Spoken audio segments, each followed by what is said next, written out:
Columbia Broadcasting System and its affiliated stations present Orson Welles and the Mercury Theater on the air in The War of the Worlds by H.G. Wells.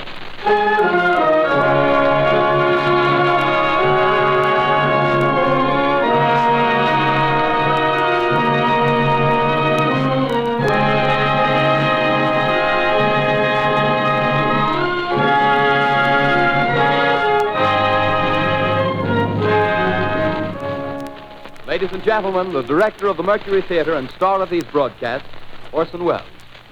We know now that in the early years of the 20th century, this world was being watched closely by intelligences greater than man's, and yet as mortal as his own.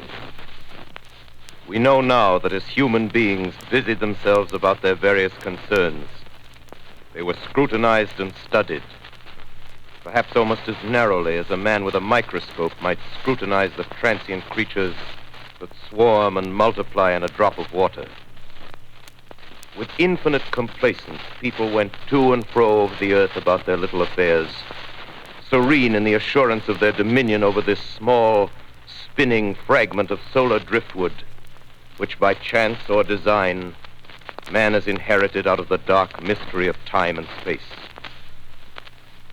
Yet across an immense ethereal gulf, minds that are to our minds as ours are to the beasts in the jungle, intellects, vast, cool, and unsympathetic, regarded this earth with envious eyes and slowly and surely drew their plans against us. In the 39th year of the 20th century came the Great Disillusionment. It was near the end of October. Business was better. The war scare was over. More men were back at work. Sales were picking up. On this particular evening, October 30th, the Crosley service estimated that 32 million people were listening in on radios. For the next 24 hours, not much change in temperature. A slight atmospheric disturbance of undetermined origin is reported over Nova Scotia, causing a low-pressure area to move down rather rapidly over the northeastern states, bringing a forecast of rain accompanied by winds of light gale force. Maximum temperature 66, minimum 48. This weather report comes to you from the Government Weather Bureau. We take you now to the Meridian Room in the Hotel Park Plaza in downtown New York, where you will be entertained by the music of Raymond Raquello and his orchestra.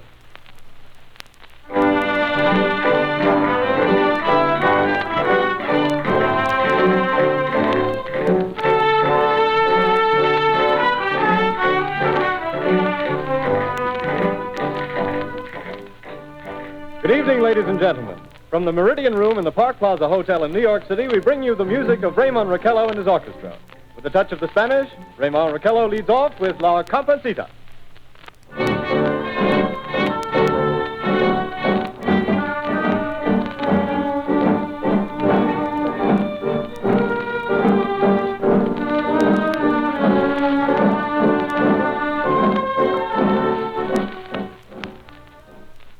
Ladies and gentlemen, we interrupt our program of dance music to bring you a special bulletin from the Intercontinental Radio News.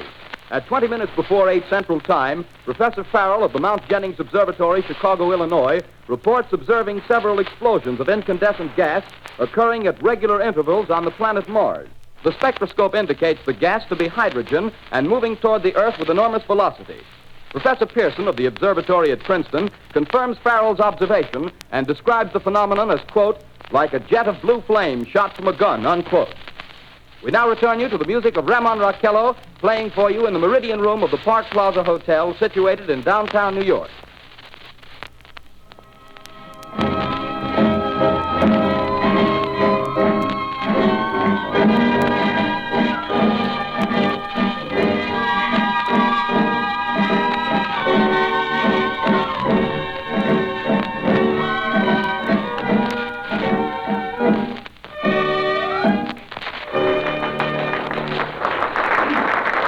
And now a tune that never loses favor, the ever-popular Stardust, Raymond Raquello and his orchestra.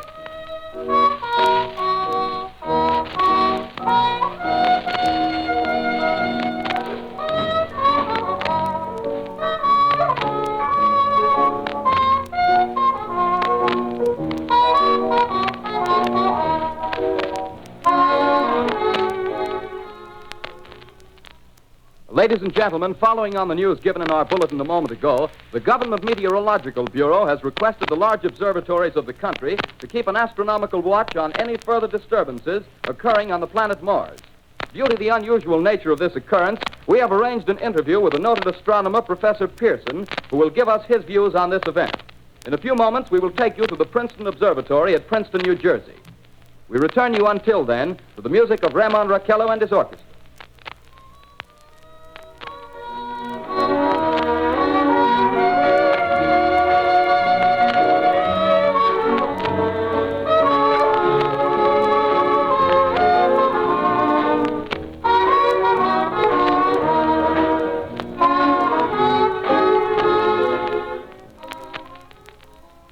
We are ready now to take you to the Princeton Observatory at Princeton, where Carl Phillips, our commentator, will interview Professor Richard Pearson, famous astronomer. We take you now to Princeton, New Jersey.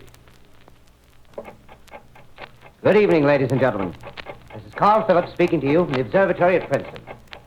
I'm standing in a large semicircular room, pitch black except for an oblong split in the ceiling.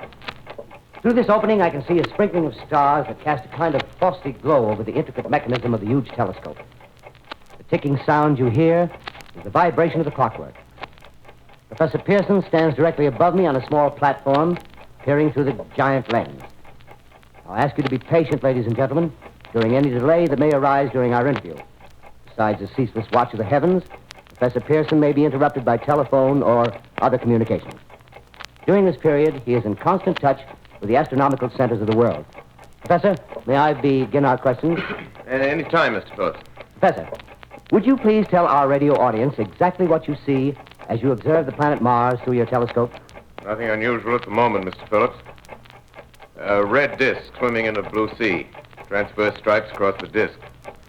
Quite distinct now because Mars happens to be at the point nearest the Earth, in opposition, as we call it. In your opinion, what do these transverse stripes signify, Professor Pearson? Not canals, I can assure you, Mr. Phillips. They... Although that's the popular conjecture of those who imagine Mars to be inhabited.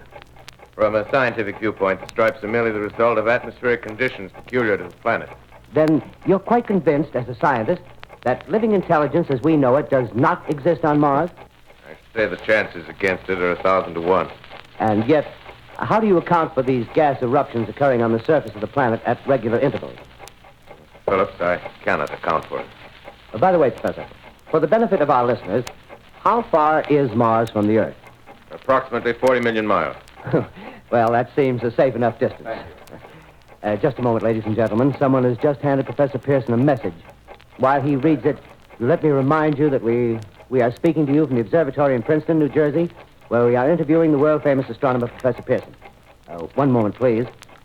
Professor Pearson has passed me a message which he has just received. Professor, may I read the message to the listening audience? Certainly, Mr. Phillips.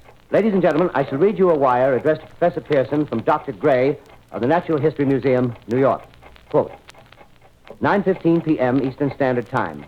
Seismograph registered shock of almost earthquake intensity occurring within a radius of 20 miles of Princeton. Please investigate. Signed, Lloyd Gray, Chief of Astronomical Division. Unquote. Professor Pearson, could this occurrence possibly have something to do with the disturbances observed on the planet Mars? Hardly, Mr. Phillips. This is probably a meteorite of unusual size, and its arrival at this particular time is merely a coincidence. However, we shall conduct a search as soon as daylight permits. Thank you, Professor. Ladies and gentlemen, for the past 10 minutes, we've been speaking to you from the observatory at Princeton, bringing you a special interview with Professor Pearson, noted astronomer. This is Carl Phillips speaking. We are returning you now to our New York studio.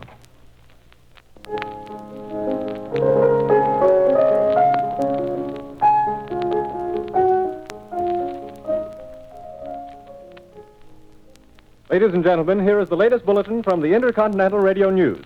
Toronto, Canada. Professor Morse of Macmillan University reports observing a total of 3 explosions on the planet Mars between the hours of 7:45 p.m. and 9:20 p.m. Eastern Standard Time. This confirms earlier reports received from American observatories. Now, nearer home, comes a special bulletin from Trenton, New Jersey. It is reported that at 8:50 p.m., a huge flaming object, believed to be a meteorite, fell on a farm in the neighborhood of Grover's Mill, New Jersey, 22 miles from Trenton. The flash in the sky was visible within a radius of several hundred miles, and the noise of the impact was heard as far north as Elizabeth. we have dispatched a special mobile unit to the scene, and we'll have our commentator, Carl Phillips, give you a word picture of the scene as soon as he can reach there from Princeton. In the meantime, we take you to the Hotel Martinet in Brooklyn, where Bobby Millette and his orchestra are offering a program of dance music.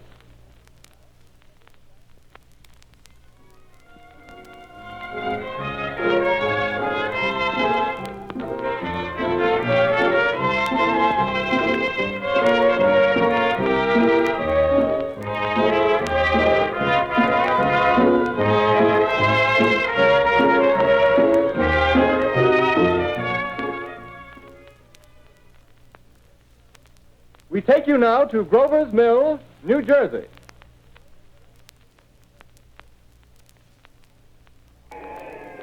Ladies and gentlemen, this is Carl Phillips again, out at the Wilmot Farm, Grover's Mill, New Jersey. Professor Pearson and myself made the 11 miles from Princeton in 10 minutes. Well, I hardly know where to begin. To paint for you a word picture of the strange scene before my eyes, like something out of a modern Arabian Nights. Well, I just got here. I haven't had a chance to look around yet. I guess that's it. Yes, I guess that's the thing directly in front of me, half buried in a vast pit. Must have struck with terrific force. The ground is covered with splinters of a tree. It must have struck on its way down. But I can see the object itself doesn't look very much like a meteor. At least not the meteors I've seen. It looks more like a huge cylinder. Has a diameter of, what would you say, Professor Pearson? What's that? What would you say, what's the diameter of this? About 30 yards. About 30 yards. The metal on the sheath is, well, I've never seen anything like it. The color is sort of yellowish white. There's curious spectators now are pressing close to the object in spite of the efforts of the police to keep them back, getting in front of my line of vision. Would you mind standing one side, please, while the policemen are pushing the crowd back? Here's Mr. Wilmot, owner of the farm here. He may have some interesting facts to add. Mr. Wilmot, would you please tell the radio audience as much as you remember of this rather unusual visitor that dropped in your backyard? A step closer, please. Ladies and gentlemen, this is Mr. Wilmot. Well, I was listening to the radio. Closer and louder, please. Pardon me? Louder, please, closer. Yes. I was listening to the radio and kind of drowsing. That professor fellow was talking about Mars, so I was half dozing and half... Yes, Mr. Wilmot, and then what happened? Well, as I was saying, I was listening to the radio, kind of halfway. Yes, Mr. Wilmot, and then you saw something. Well, not first off. I heard something. And what did you hear? A hissing sound like this. Kind of like a 4th of July rocket. Yes, then what? I turned my head out the window and would have sworn I was asleep and dreaming. Yes? I seen a kind of greenish streak and then zingo. Something smacked the ground, knocked me clear out of my chair. Well, were you frightened, Mr. Wilmot? Well, I ain't quite sure.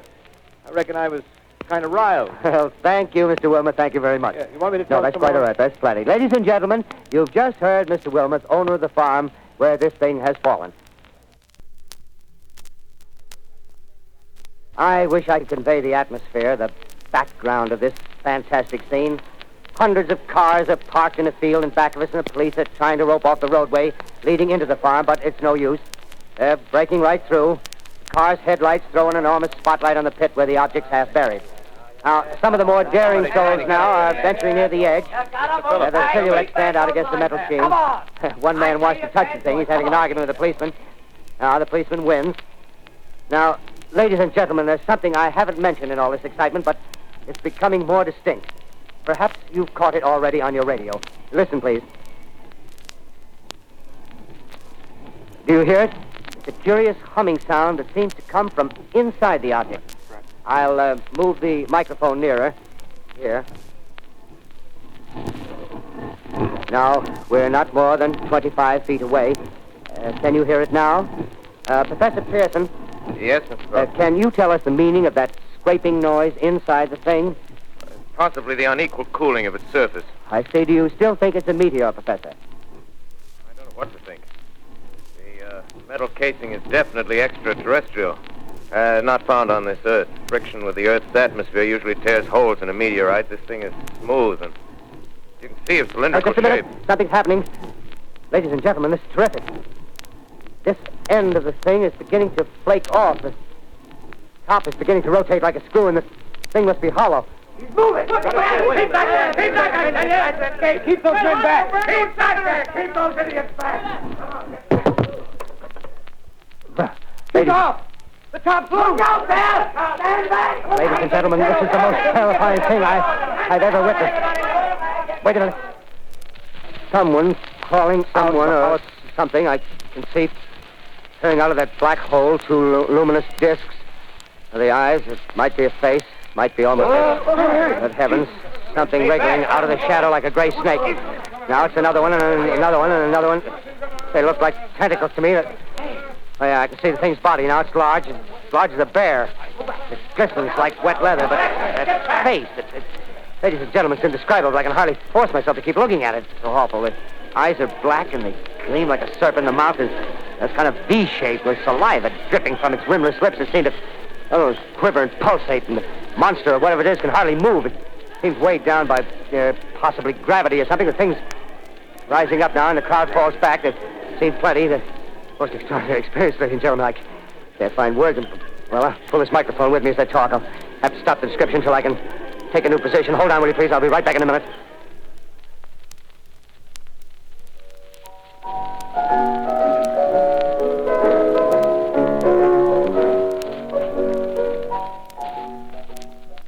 We are bringing you an eyewitness account of what's happening on the Wilmuth Farm, Grover's Mill, New Jersey.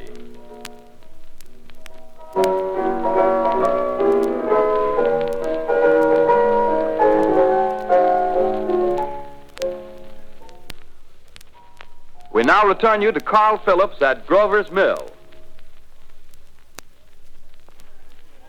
Ladies and gentlemen, am I on? Ladies and gentlemen, here I am, back of a stone wall that adjoins Mr. Wilmuth's garden. From here, I get a sweep of the whole scene. I'll give you every detail as long as I can talk and as long as I can see. More state police have arrived. They're drawing up a cordon in front of the pit. About 30 of them. No need to push the crowd back now. They're willing to keep their distance. The captain's conferring with someone. Can't quite see who. Ah, yes, I believe it's Professor Pearson. Yes, it is. Now they've parted, and the professor moves around one side, studying the object while the captain and two policemen advance with something in their hands. I can see it now. It's a white handkerchief tied to a pole. Flag of truce. If those creatures know what that means, what anything means. Wait a minute, something's happening. Humped shape is rising out of the pit. I can make out a small beam of light against a mirror. What's that? There's a jet of flame springing from the mirror, and it leaps right at the advancing men. It strikes them head on. Lord, they're turning into flames. Now the whole field's caught up by the woods, the barns, the gas tanks of the automobiles spreading everywhere. It's coming this way now, about 20 yards to my right.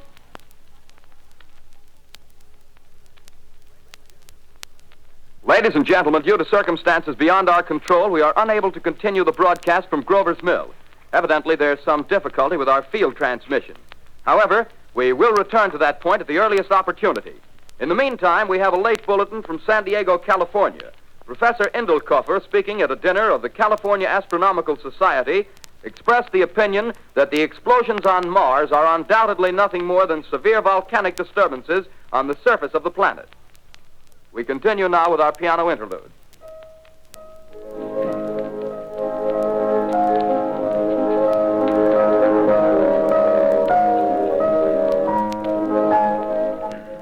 Ladies and gentlemen, I've just been handed a message that came in from Grover's Mill by telephone. Just one moment, please. At least 40 people, including 6 state troopers, lie dead in a field east of the village of Grover's Mill. Their bodies burned and distorted beyond all possible recognition. The next voice you hear will be that of Brigadier General Montgomery Smith, commander of the state militia at Trenton, New Jersey. I have been requested by the governor of New Jersey to place the counties of Mercer and Middlesex as far west as Princeton and east to Jamesburg under martial law. No one will be permitted to enter this area except by special pass issued by state or military authorities. 4 companies of state militia are proceeding from Trenton to Grover's Mill and will aid in the evacuation of homes within the range of military operations. Thank you. You have just been listening to General Montgomery Smith, commanding the state militia at Trenton. In the meantime, further details of the catastrophe at Grover's Mill are coming in. The strange creatures, after unleashing their deadly assault, crawled back in their pit and made no attempt to prevent the efforts of the firemen to recover the bodies and extinguish the fire. The combined fire departments of Mercer County are fighting the flames which menace the entire countryside. We have been unable to establish any contact with our mobile unit at Grover's Mill, but we hope to be able to return you there at the earliest possible moment. In the meantime, we take you to... Just one moment, please. Ladies and gentlemen, I have just been informed that we have finally established communication with an eyewitness of the tragedy. Professor Pearson has been located at a farmhouse near Grover's Mill, where he has established an emergency observation post. As a scientist, he will give you his explanation of the calamity. The next voice you hear will be that of Professor Pearson, brought to you by direct wire. Professor Pearson. Of the creatures in the rocket cylinder at Grover's Mill, I can give you no authoritative information, either as to their nature, their origin, or their purposes here on Earth.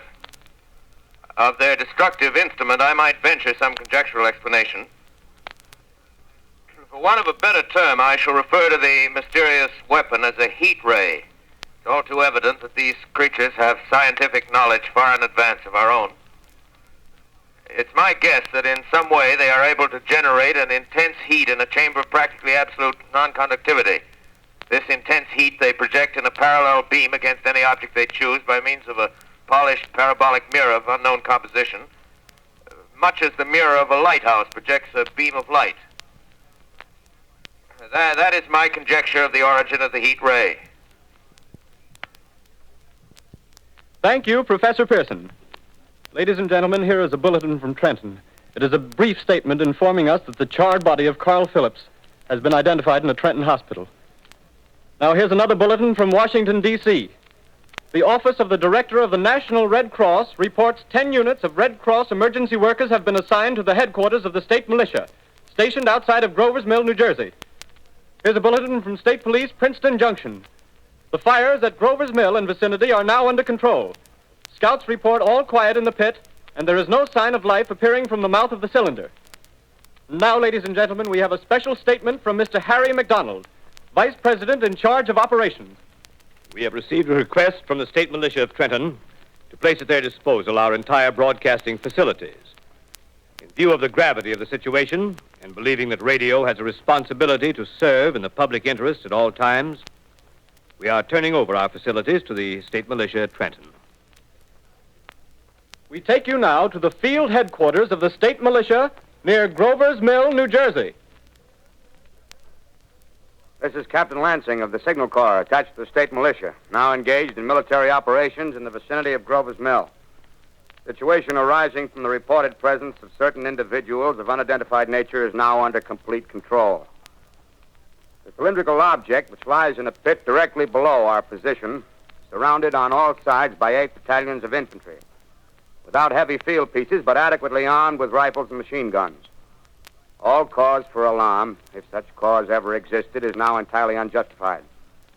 The things, whatever they are, do not even venture to poke their heads above the pit. I can see their hiding place plainly in the glare of the searchlights here. With all their reported resources, these creatures can scarcely stand up against heavy machine gun fire. Anyway, it's an interesting outing for the troops. I can make out their khaki uniforms crossing back and forth in front of the lights. Looks almost like a real war. There appears to be some slight smoke in the woods bordering the Millstone River, probably fire started by campers.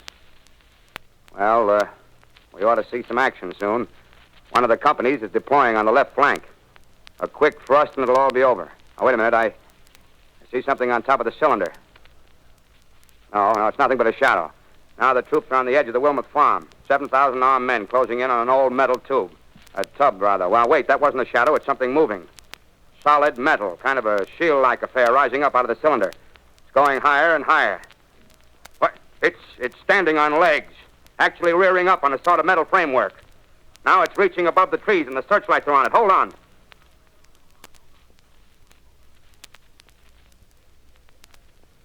Ladies and gentlemen, I have a grave announcement to make.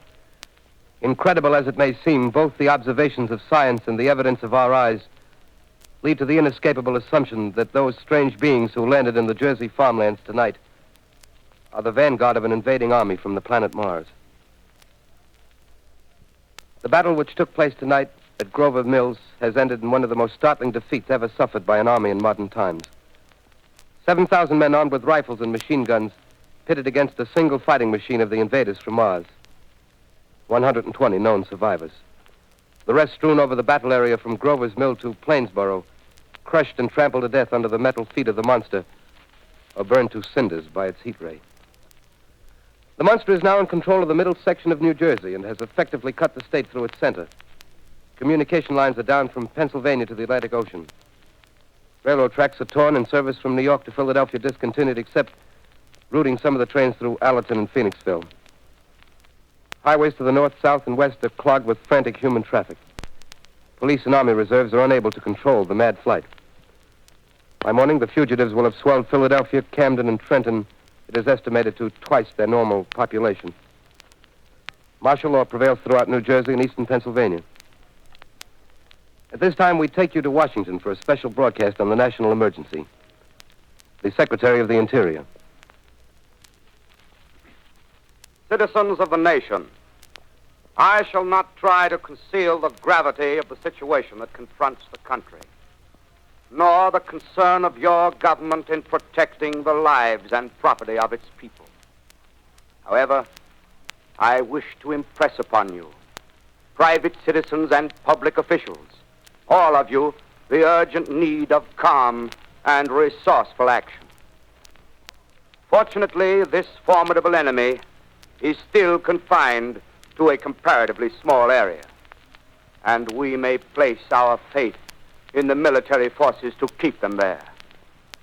In the meantime, placing our faith in God, we must continue the performance of our duties, each and every one of us, so that we may confront this destructive adversary with a nation united, courageous, and consecrated to the preservation of human supremacy on this earth.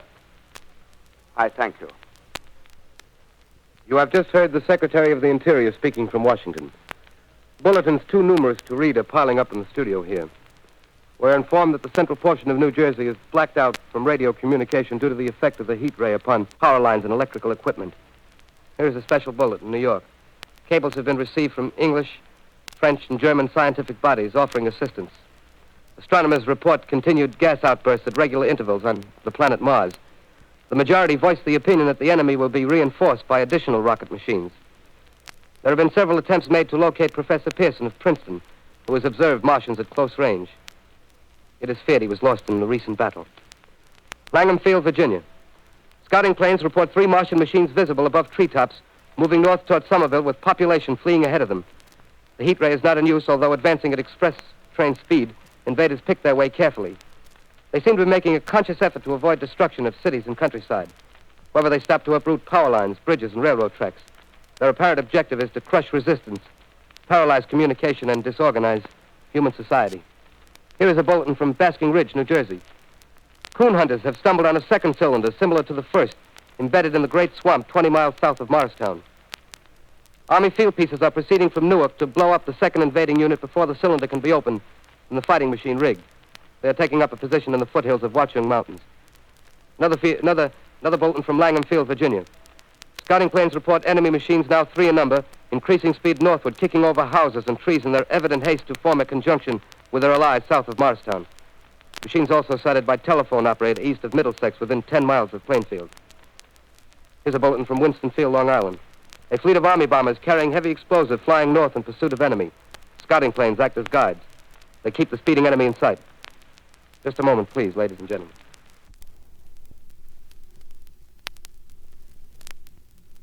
We've run special wires to the artillery line and adjacent villages to give you direct reports in the zone of the advancing enemy. First, we take you to the battery of the 22nd Field Artillery, located in the Watchung Mountains. Range 32 meters. 32 meters. Projection 39 degrees. 39 degrees. Fire. 140 yards to the right, sir. Shift range 31 meters. 31 meters. Projection 37 degrees. 37 degrees. Fire.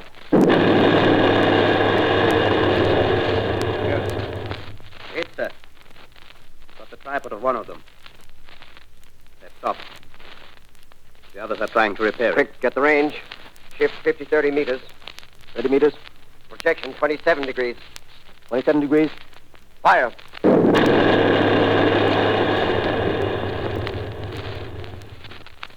Can't see the shell land, sir. Letting off a smoke. What is it? Black smoke, sir. Moving this way. Flying close to the ground. Moving fast. Put on gas masks. Get ready to fire. Shift to 24 meters. 24 meters. Projection 24 degrees. 24 degrees. Fire.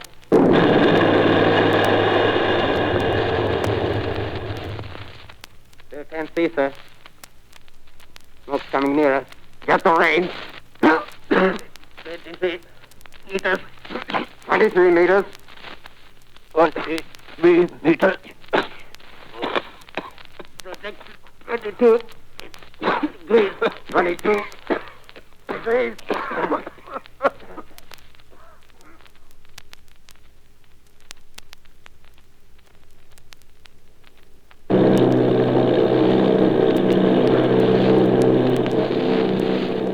Army bombing plane V-843 off Bayonne, New Jersey. Lieutenant Vogt, commanding 8 bombers, reporting to Commander Fairfax, Langham Field. This is Vogt reporting to Commander Fairfax, Langham Field. Enemy tripod machines now in sight. Reinforced by 3 machines from the Morristown cylinder. 6 altogether. 1 machine partially crippled. Believed hit by shell from Army gun in Watchung Mountains. Guns now appear silent. A heavy black fog hanging close to the earth of extreme density, nature unknown. No sign of heat ray. Enemy now turns east, crossing Passaic River into the Jersey marshes. Another straddles the Pulaski Skyway. Evident objective is New York City. They're pushing down a high-tension power station. The machines are close together now, and we're ready to attack. Planes circling, ready to strike. 1,000 yards, and we'll be over the first.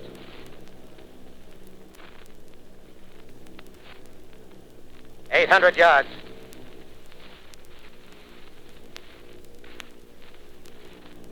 600.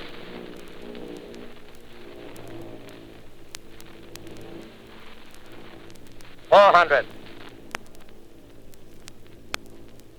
200. There they go. The giant arm raised. Green flash. They're spraying us with flame. 2,000 feet. Engines are giving out. No chance to release bombs. Only one thing left. Drop on them, plane and all. We're diving on the first one. Now the engine's gone. 8.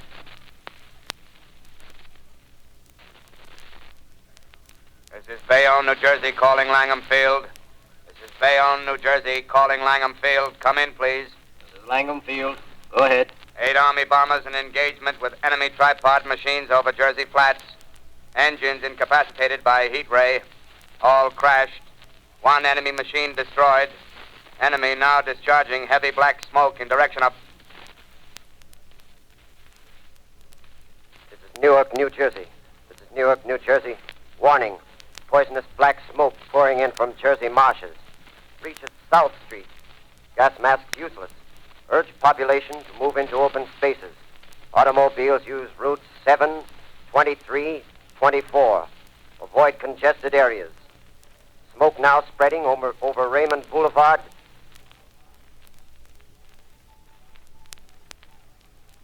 X2L calling CQ, 2X2L calling CQ, 2X2L calling 8X3R. Come in, please. This is 8X3R coming back at 2X2L. How's reception? How's reception? K, please. Where are you, 8X3R? What's the matter? Where are you?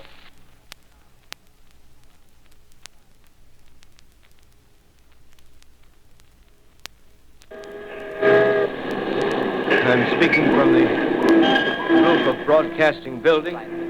I'm speaking from the roof of Broadcasting Building. New York City. The bells you hear are ringing to warn the people to evacuate the city as Martians approach.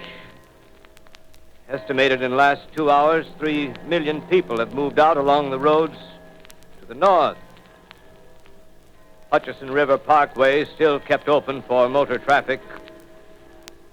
Avoid bridges to Long Island, hopelessly jammed. All communication with Jersey Shore closed 10 minutes ago. No more defenses. Our army is wiped out. Artillery, Air Force, everything wiped out. This may be the last broadcast. We'll stay here to the end. People are holding service here below us in the cathedral. Now I look down the harbor, all manner of boats, overloaded with fleeing population pulling out from docks. Streets are all jammed. Noise in crowds like New Year's Eve in city. Wait a minute, the enemy is now in sight above the Palisades. Five great machines. First one is crossing the river. I can see it from here, wading the Hudson like a man wading through a brook. A bulletin is handed me.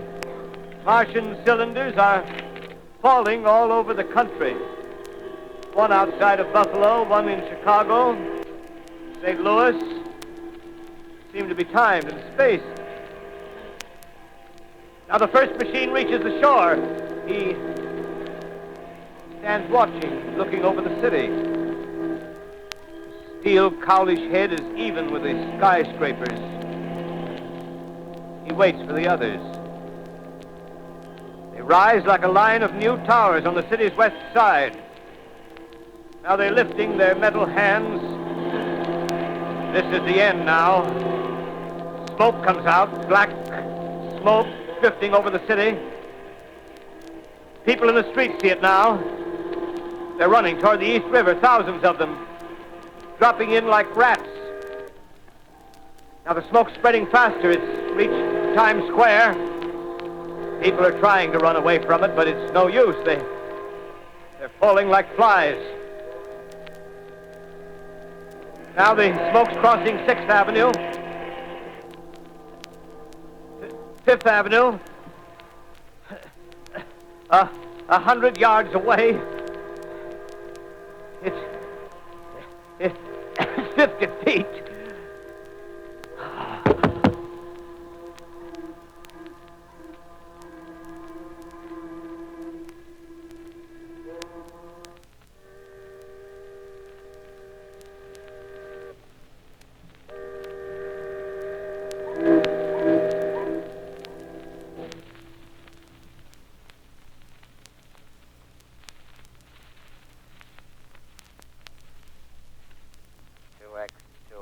Calling, say kill.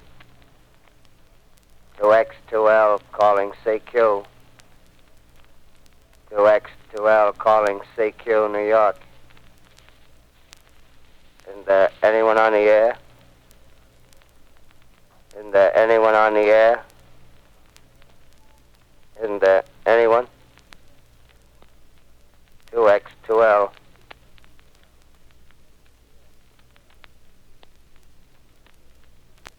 You are listening to a CBS presentation of Orson Welles and the Mercury Theater on the Air in an original dramatization of The War of the Worlds by H.G. Wells.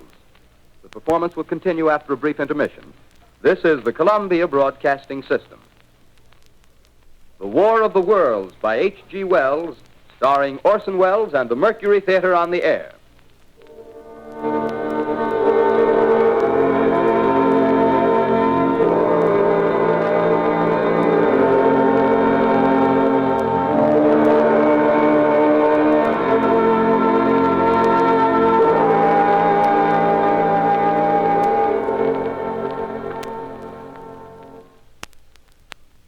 I set down these notes on paper.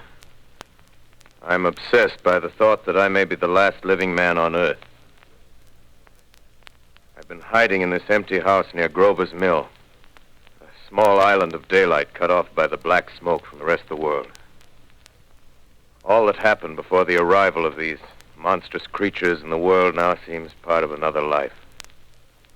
A life that has no continuity with the present.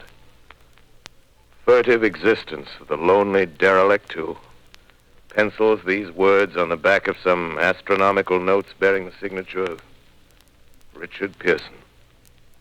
I look down at my blackened hand and I try to connect them with a professor who lives at Princeton and who, on the night of October 20th, glimpsed through his telescope an orange splash of light on a distant planet.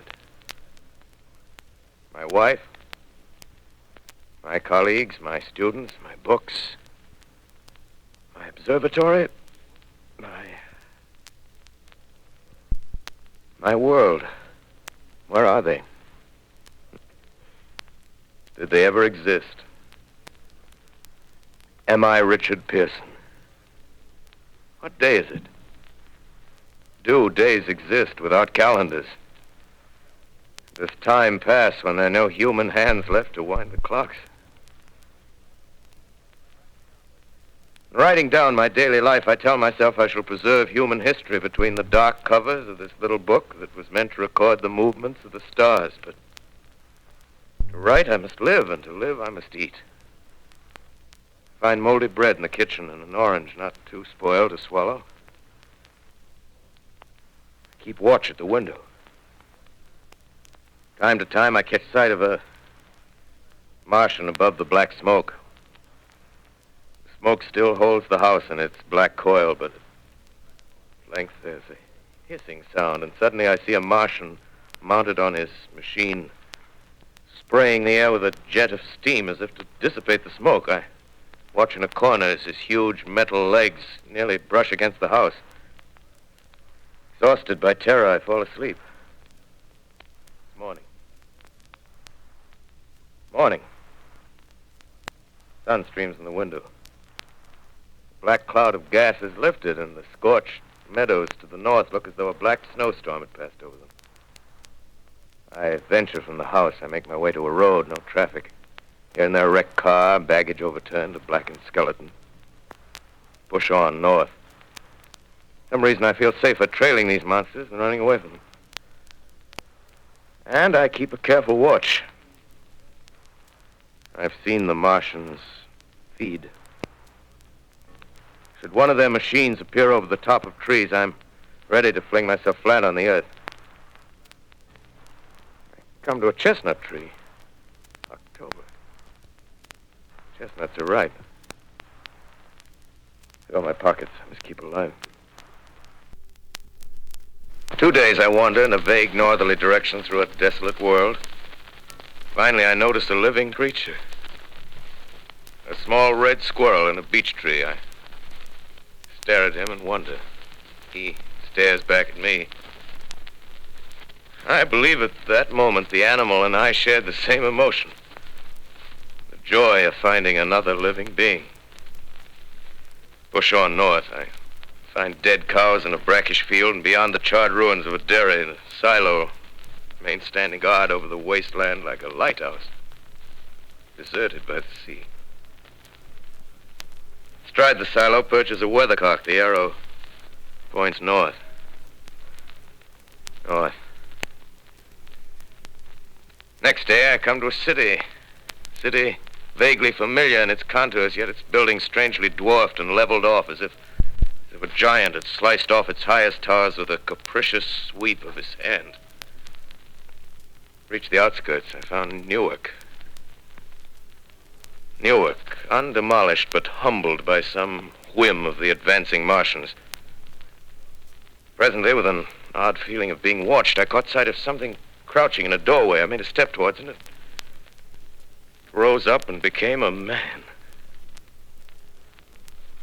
A man armed with a large knife. Stop! Where do you come from? I come from many places. A long time ago, from Princeton. Princeton, huh? That's near Grover's Mill. Yes. Grover's Mill. There's no food here. This is my country. All this end of town down the river. There's only food for one. Which way are you going? I don't know. I guess I'm looking for people. Hey, what was that? Did you hear something just then? No, only a bird. A live bird. Yeah. You get to know that birds have shadows these days. Say, we're in the open here. Let's crawl in this doorway here and talk. Have you seen any Martians? No. They're going over to New York. Night, the sky's alive with their lights, just as if people were still living in it. By daylight, you can't see them. 5 days ago, a couple of them carried something big across the flats from the airport. I think they're learning how to fly. Fly? Yeah, fly. Then it's all over with humanity. Stranger, there's still you and I. 2 of us left. Yeah. They got themselves in solid. They wrecked the greatest country in the world. Those green stars, they're probably falling somewhere every night. They've only lost one machine. There isn't anything to do. We're done. We're licked. Where were you? You're in a uniform. Yeah, what's left of it. I was in the militia. National Guard. That's good. There wasn't any war. Any more than there's war between men and ants. Yes, but we're eatable ants. I found that out. What'll they do to us? I thought it all out. Right now, we're caught as we're wanted. A Martian only has to go a few miles to get a crowd on the run. But they won't keep on doing that. They'll begin catching us systematic, like keeping the best and storing us in cages and things. They haven't begun on us yet. Not begun? Not begun.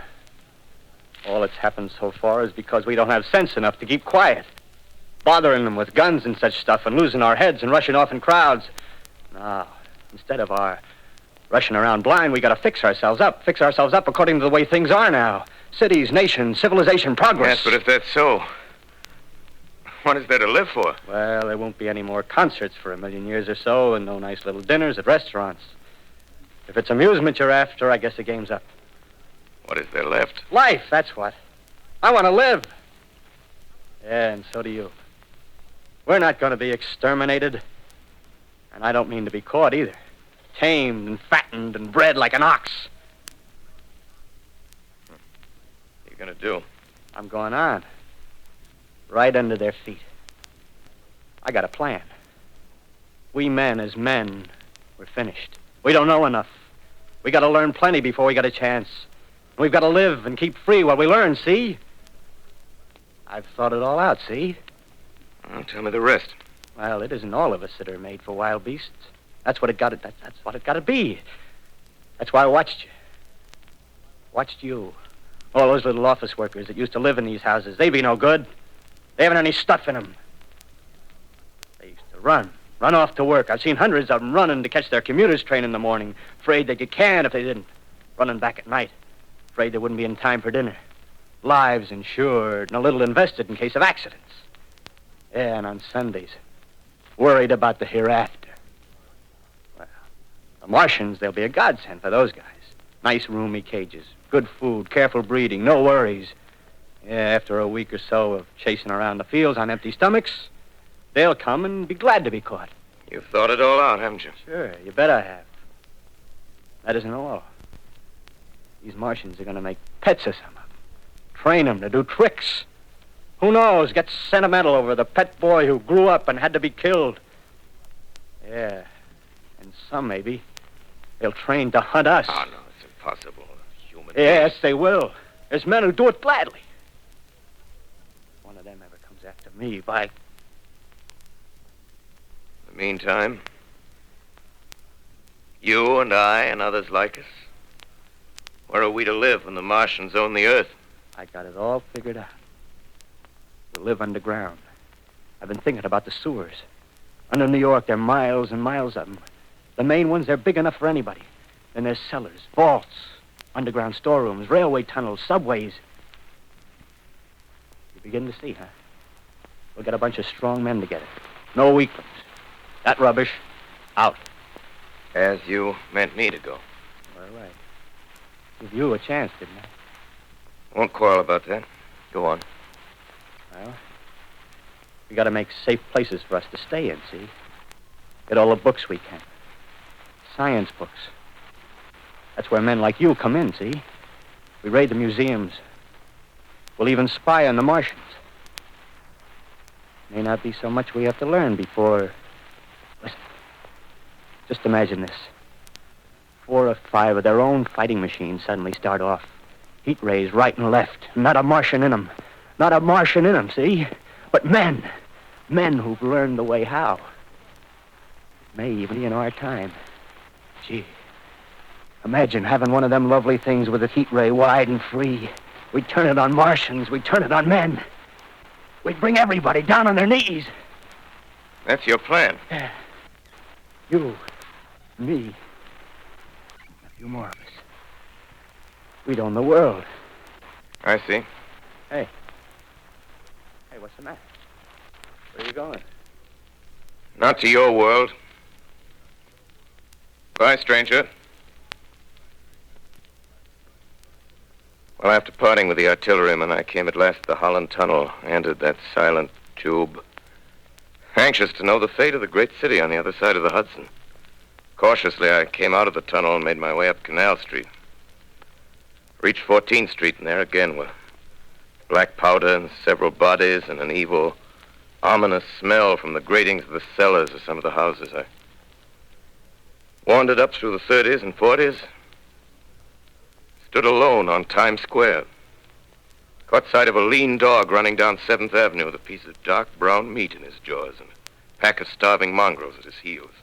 Made a wide circle around me as though he feared I might prove a fresh competitor. Walked up Broadway in the direction of that strange powder, past silent shop windows, displaying their mute wares to empty sidewalks. Past the Capitol Theater, silent, dark. Past a shooting gallery where a row of empty guns faced an arrested line of wooden ducks. Near Columbus Circle, I noticed models of 1939 motor cars in the showrooms facing empty streets. Over the top of the General Motors building, I watched a flock of black birds circling in the sky. Hurried on. Suddenly, I caught sight of the hood of a Martian machine, standing somewhere in Central Park, gleaming in the late afternoon sun. An insane idea. I rushed recklessly across Columbus Circle and into the park. I climbed a small hill above the pond at 60th Street, and from there I could see standing in a silent row along the mall 19 of those great metal titans, their cowls empty, their steel arms hanging listlessly by their sides. I looked in vain for the monsters that inhabit those machines. Suddenly, my eyes were attracted to the immense flock of black birds that hovered directly below me. They circled to the ground. And there before my eyes, stark and silent, lay the Martians with the hungry birds pecking and tearing brown shreds of flesh from their dead bodies. Later, when their bodies were examined in laboratories, it was found that they were killed by the putrefactive and disease bacteria against which their systems were unprepared. Slain, after all, man's defenses had failed by the humblest thing that God, His wisdom, has put upon this earth. Before the cylinder fell, there was a general persuasion that through all the deep of space, no life existed beyond the petty surface of our minute sphere. Now we see further. Dim and wonderful is the vision I've conjured up in my mind of life spreading slowly from this little seedbed of the solar system throughout the inanimate vastnesses of sidereal space. But it's a remote dream. Maybe that the destruction of the Martians is only a reprieve to them and not to us. Is the future ordained, perhaps?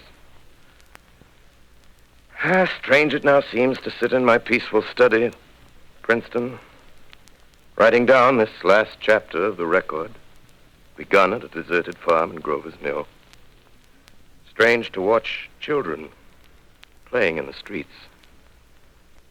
Strange to see young people strolling on the green where the new spring grass heals the last black scars of a bruised earth. Strange to watch the sightseers enter the museum where the disassembled parts of a Martian machine are kept on public view. Strange when I recall the time when I first saw it. Bright and clean-cut, hard and silent under the dawn of that last great day.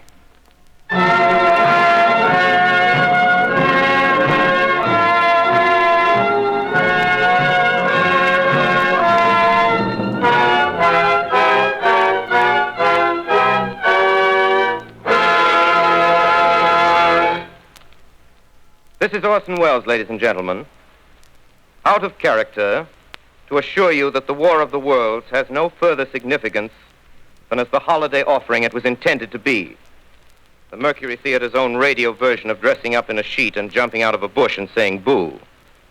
Starting now, we couldn't soap all your windows and steal all your garden gates by tomorrow night, so we did the best next thing. We annihilated the world before your very ears and utterly destroyed the CBS. You will be relieved, I hope, to learn that we didn't mean it, and that both institutions are still open for business. So goodbye, everybody, and remember, please, for the next day or so, the terrible lesson you learned tonight. That grinning, glowing, globular invader of your living room is an inhabitant of the pumpkin patch, and if your doorbell rings and nobody's there, that was no Martian, it's Halloween.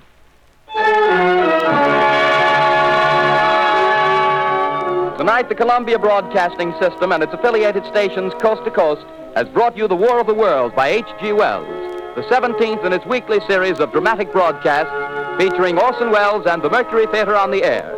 Next week, we present a dramatization of 3 famous short stories. This is the Columbia Broadcasting System.